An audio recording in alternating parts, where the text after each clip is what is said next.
ہر سال کی طرح اس سال بھی کراچی تبلیغی اجتماع کی تیاریاں زور و شور سے جاری ہیں۔ یہ اجتماع ہر سال اورنگی ٹاؤن کراچی میں ہوتا ہے۔ بڑوں اور بزرگوں کے مشورے سے یہ اجتماع 2 حصوں میں ہوگا۔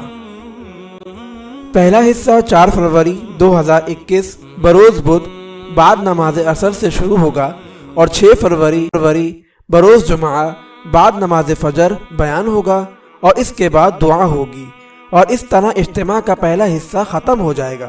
پھر دوسرا حصہ 6 فروری بروز جمعہ بعد نماز عصر شروع ہوگا اور 8 فروری بروز اتوار بعد نماز فجر بیان ہوگا اور اس کے بعد دعا ہوگی، اور اجتماع کا دوسرا حصہ بھی ختم ہو جائے گا۔ آپ تمام حضرات اس میں شرکت فرمائیں، انشاءاللہ بہت فائدہ ہوگا۔